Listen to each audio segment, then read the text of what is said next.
we have to start with the counties, we start with first, we start with the town boards, we have to then go back to the landowners. It would be essentially, I mean, maybe not exactly scratch, but essentially starting over from scratch. Any deviation whatsoever. Yeah, I mean, a legal agreement is going to be very precise.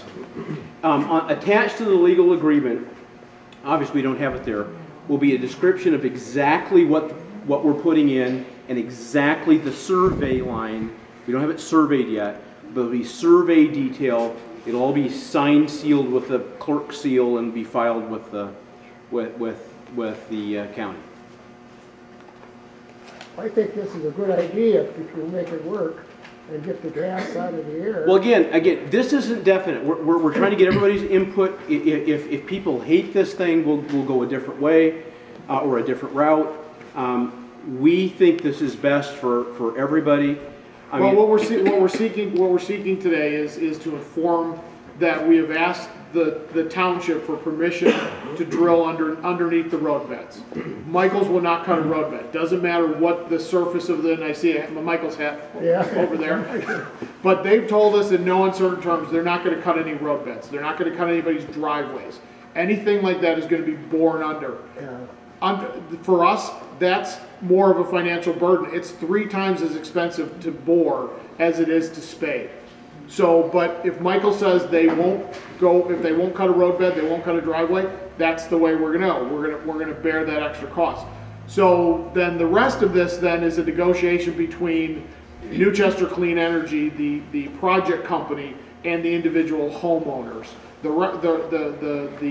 only thing that we're here for from the township standpoint is just to say, look, we want permission to drill under 42 to 48 inches under the road bed at certain points where we need to go back and forth across the township road. And because neither the township of Westfield or Oxford has a right-of-way, we need to do it this way. It's the same way that Adams Columbia Co-op telephone or fiber optics did it. They went to the individual homeowners and got their easements, not through the township and along the county roads. They did the same thing that we're going to do. We're going to follow the mandate of the county based on J&A in order to do it. Yes? Have you done this in other places? A pipeline? Yeah, a pipeline from a large dairy? Just my background is public utilities. I worked for a gas and electric and water utilities for most of my 35-year career. So we have done similar things, and actually with steam as well, underground steam. So we have our team has wide and deep experience in this, but the most important thing is once we have kind of sort of the easement set up, Michael's pipeline is going to take over. They do this for a living. But what about the digester parts? Have you done this at a dairy? Oh, absolutely. Yeah. And digester technology has been around for a long, long time. It's proven. It produces gas, and it also changes the composition of the manure to make it something that's more environmentally friendly when it comes out the back end. So it's an opportunity. No pun intended. Right? Yeah. But the simple fact of the matter is, in 10 years, the EPA is going to have a series of rulings that is going to change the face of farming, and digesters are going to become the norm, not the exception to the rule. But just like Michael, just to finish, just like Michael's pipeline, we're going to hire one of the really experienced digestion companies to design and put in the digester. We're not a technology company, so we don't sell pipe, we don't sell digesters. We are project developers that are putting together something that's going to help a lot of people, as well as, you know, it's a private for-profit enterprise for the investors and the banks that are behind us. So we see this as a huge opportunity to help everybody in the area, make it the air smell better, what's sprayed on the ground be better for the farm fields, as well as help everybody's cost situation and provide economic development opportunity throughout the area. But is this kind of new? You know, I mean, is there, Anaerobic digesters have been around for 120 I years. know they have that, but my question is, taking it right from a dairy Yes. and putting it to a business, is that kind of new, or? Yeah, it's relative. I mean, it's been done before. We didn't invent this, but up until just recently, most anaerobic digester systems had the generator right beside it, and they sent the power to the utility. The utilities have in Wisconsin have a standard they have to meet of so much green power percentage in their power supply, and they basically all met that. So the utilities don't want to buy any more of that green power because it's more expensive than the other power that they have. So we have to find innovative ways to make these projects work financially. What kind of a timeline are you looking at? We're looking, we're looking If at the it critical passes. path. We have, all the other permits kind of sort of either done or in progress. So this is probably, depending on what happens here, we're hoping to start in the spring and end in the fall and have it up and running, October, November. I think there was a schedule in the handout somewhere. Yeah.